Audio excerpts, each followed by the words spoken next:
یزید جب شراب پیتا نا، اس کو جب کہا جاتا شراب تو حرام ہے، یزید پتہ ہے لوگوں کو کیا کہتا، شراب پینے کی طرف مائل کرتا، وہ کہتا ہے ٹھیک ہے شراب دین احمد پہ حرام ہے، دین عیسیٰ پہ تو حرام نہیں ہے، لہذا شراب کے معاملے میں ہم دین احمد پر ہیں، لیکن شراب کے معاملے میں تم دین احمد پہ نہیں دین عیسوی پہ ہو کر شراب کو پی لو۔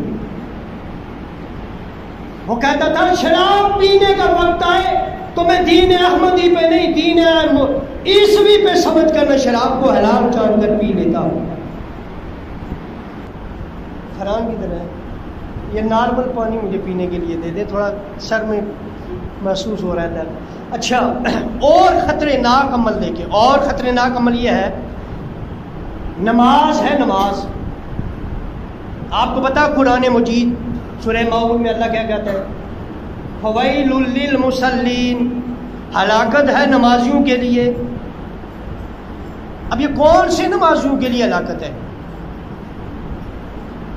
جو دکھاوے کی نماز پڑھے، جب دل آئے نماز پڑھے، اور جب دل آئے نماز کو قضا کر لیں، جو لوگوں پہ ظلم و ستم کرے، لوگوں کا حق کھائیں اور نماز پڑھیں۔ اب اس کی لمبی تفسیر ہے، کون سے نمازی تھے جن کی نماز ان کو ہلاکت میں ڈالتی تھی، یعنی نماز ان کو فائدہ نہیں دیتی تھی۔ لیکن اب سنیں یزید اس کے بارے میں کیا کہتا تھا۔ وہ جو اس کے بارے میں آیت نازل ہوئی، اس نے نماز کی توہین کرتے ہوئے کیا کہا، درود پاک پڑھیے۔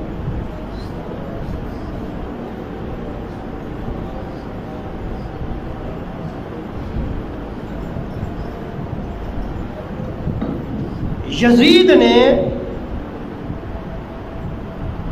مسلمانوں کو مخاطب کر کے یہ الفاظ کہے، اور اس نے کہا ما قال ربک ویل للذی ما قال ربک ویل للذی شرابوا، اور ایک میں وما قال ربک ویل للشرابین بل قال ربک ویل للمصلین۔ مسلمانوں کو یزید یہ کہہ رہا تھا، آپ کے رب نے قرآن میں یہ تو نہیں کہا کہ شرابیوں کے لیے ہلاکت ہے، بلکہ اللہ نے تو یہ کہا ہے نمازیوں کے لیے ہلاکت ہے۔ اب جو بندہ مسلمانوں کو یہ عقیدہ دے رہا ہو، قرآن پڑھ کر دے رہا تھا، آج بھی بعد جاہل پیر نمازوں سے جان چھڑانے کے لیے پیر بھی کلاتے ہیں، اور لوگوں کو قرآن مجید سے ایسی آیتیں نکال کر ایسا مفہوم بیان کرتے ہیں جیسے ان کو نماز کی ضرورت ہی نہیں۔ ان میں اور یزید میں کوئی فرق نہیں۔ جو نماز کی توہین کرے اور پیر ہو کر نماز کو ہم نہ سمجھے، اس میں اور یزید میں مجھے فرق بتائیں۔ یزید بھی کہتا تھا کہ اللہ قرآن میں کہہ رہا ہے کہ ویل للمصلین، نمازیوں کے لیے ہلاکت ہے، ما قال ربک ویل للشرابین، اللہ نے شرابیوں کے لیے ہلاکت نہیں کہا، لہذا شراب پیو، نماز چھوڑ دو، یہ تمہیں ہلاکت میں ڈالتی ہے۔ نماز پڑھتا بھی تھا، کبھی نہیں بھی پڑھتا تھا، فاسق اور فاجر تھا، اور اتنی بڑی توہین کرنے کے بعد اب بھی مسلمان کہتے ہیں اسے کافر کہیں یا نہ کہیں۔ اسی لیے امام احمد بن حنبل نے دو ٹوک فتویٰ دیا تھا یزید کافر ہے، اور عمر بن عبدالعزیز نے کوڑے 80 اس کو یا 60 کوڑے اس کو مروائے تھے، جس نے یزید کو امیر المومنین کہہ دیا تھا۔ عمر بن عبدالعزیز بنو امیہ کے اسی خاندان کے تھے، لیکن اس کو کوڑے مروائے کہ اس خبیث کو تو نے امیر المومنین کہا۔ تو آج یہ دیکھیں کہ یزید کا دو ٹوک فیصلہ تھا کہ نماز ہلاکت میں ڈالتی ہے۔ یہی نہیں، آگے سنتے ہیں، پہلے یہ میں عقدہ کھول دوں کہ یزید کو کیوں کہا جاتا ہے کہ وہ دین کے لیے خطرناک تھا، اور امام حسین نے کیسے دین کو بچایا۔ اب آگے سنیں، یہاں تک تو اس کا عقیدہ تھا جو امام حسین علیہ السلام تک پہنچا۔ امام حسین علیہ السلام ہی نہیں، عمر بن عبدالعزیز اور عمر بن عبداللہ بن عمر، عبداللہ بن زبیر، عبداللہ بن مسعود اور عبداللہ بن حنظلہ اور ان جیسے کئی صحابہ تھے جو یزید کے حرام کاموں سے، اس کے کرتوتوں سے تنگ آئے ہوئے تھے، اور سب نے انکار کر دیا تھا یزید کے ہاتھ پہ بیعت کی، لیکن نکلے صرف امام حسین۔ لیکن ان سب تک یہ پیغام پہنچ گئے تھے۔ اچھا، جب امام حسین نکلے، امام حسین پہ نکلنے پہ اعتراضات بھی ہوئے۔ جب وہ اعتراضات امام حسین پہ کر رہے تھے نا، مدینہ کا گورنر بھی کیا ولید بن عتبہ نے، مکہ کا گورنر تھا عمر بن سعید، عمر بن سعید، امام حسین کے ساتھ جھڑپ بھی کی کہ مسلمانوں میں فتنے نہ ڈال۔ امام حسین کو کہتا ہے مسلمانوں میں فتنے نہ ڈال، امت کے اجماع کی طرف آ، یزید کے ہاتھ پر بیعت کر لی، کیونکہ یزید نے اسے بھی مدینے مکہ کا گورنر بنا لیا تھا، ولید بن عتبہ کو مدینے کا گورنر بنا لیا تھا، اور کوفہ میں اس وقت حضرت نعمان بن بشیر صحابی رسول وہ گورنر تھے، وہ والی مدینہ کوفہ تھے، حکمران تھے۔ امام حسین علیہ السلام نے جب یہ سارا کارنامہ سر انجام دیا، اپنی جان کا نذرانہ قربان کر دیا، تب لوگوں کو سمجھ میں اس وقت آئی جب یزید لعنت اللہ علیہ کا راز فاش ہوا۔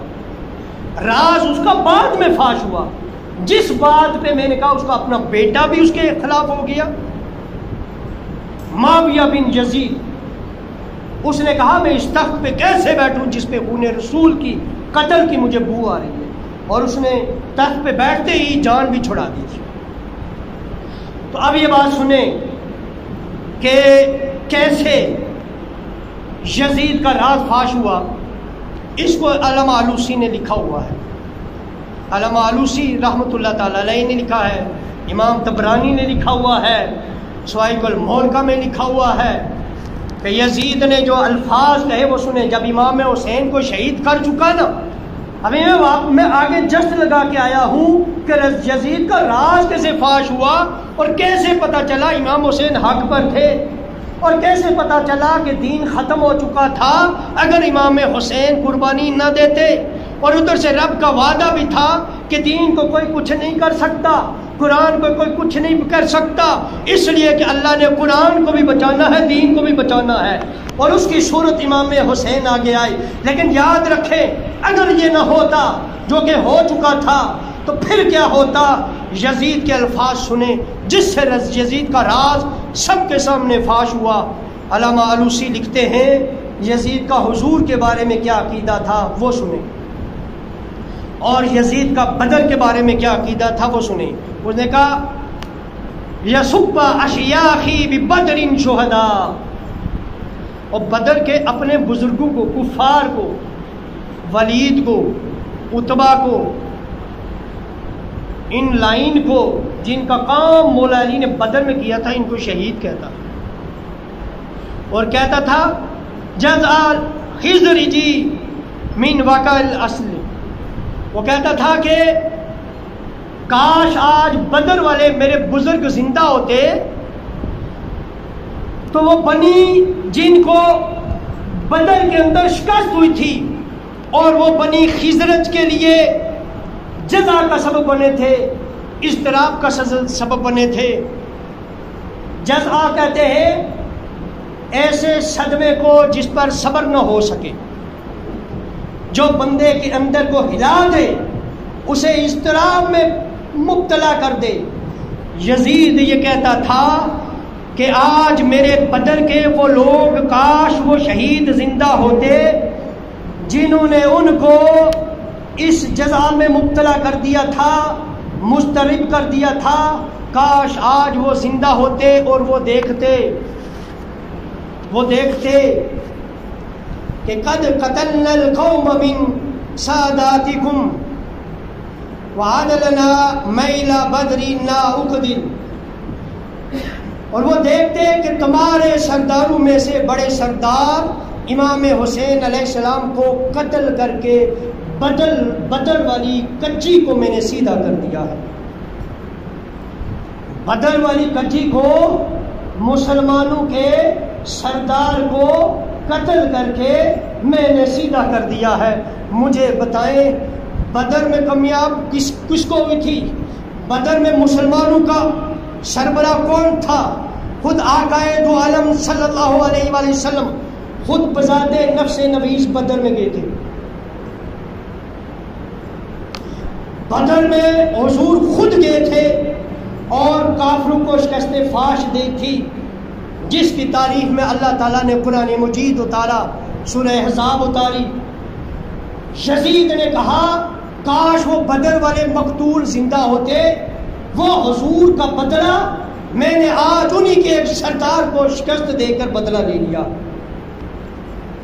یہ نبی پاک کی توہین نہیں ہے، یہ دین کی توہین نہیں ہے، یہ قرآن کی توہین نہیں ہے.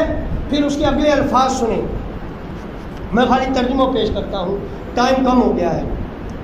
اس نے کہا اور اس وقت اگر وہ ہوتے جو میں نے آج بدر کا بدلہ لے لیا ہے، مسلمانوں کا سردار، اس کا مطلب ہے وہ مانتا تھا اس وقت مسلمانوں کا کوئی سردار ہے تو وہ حسین ہے.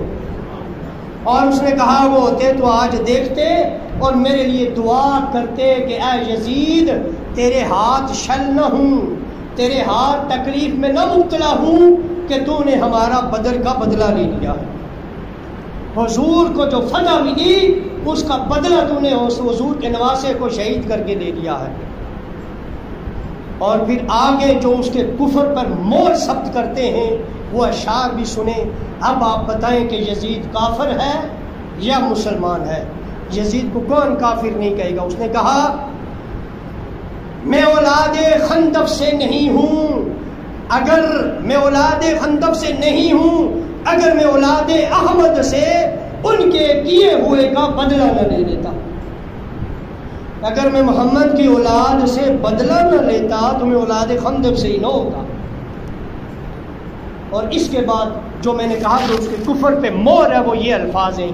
اس نے کہا بنی ہاشم نے، یہ کس کی طرف اشارہ تھا خود سمجھنا، بنی ہاشم نے ملک گیری کے لیے ایک ڈونگ رچایا تھا. علامہ علوسی نے لکھا، سوائق المورکہ میں لکھا، طبرانی نے لکھا کہ بنی ہاشم نے ملک گیری کے لیے ایک ڈونگ رچایا تھا. نہ آسمان سے اللہ کی طرف سے کوئی خبر آئی تھی، نہ ہی کوئی ان پر وحی نازل ہوئی تھی. حضور پہ یعنی کوئی وحی نازل، حضور کا نام نہیں لیا، لیکن اس نے کہا بنی ہاشم نے، یعنی حضور نے بنی ہاشم کی اولاد نے یہ ڈونگ رچایا تھا صرف حکومت پانے کے لیے، تخت پانے کے لیے. حضور نے یہ ڈونگ رچایا تھا اور وہ نہ ان کے پاس آسمان سے کوئی خبر آئی تھی، نہ ہی کوئی حضور پر وحی نازل ہوئی تھی. یہ تو ایک تخت کو حاصل کرنے کا ڈونگ تھا جو بنی ہاشم نے رچایا تھا، اس کی کوئی حقیقت نہیں تھی. یزید نے دیکھا جب میں اتنا کامیاب ہو گیا ہوں، ساری فوج میرے شکنجے میں آ چکی ہے، اب حسین قتل ہو چکا ہے، اب سب میری بات پہ آ جائیں گے، اب کوئی بھی نہ رہا جو میری نافرمانی کرے گا.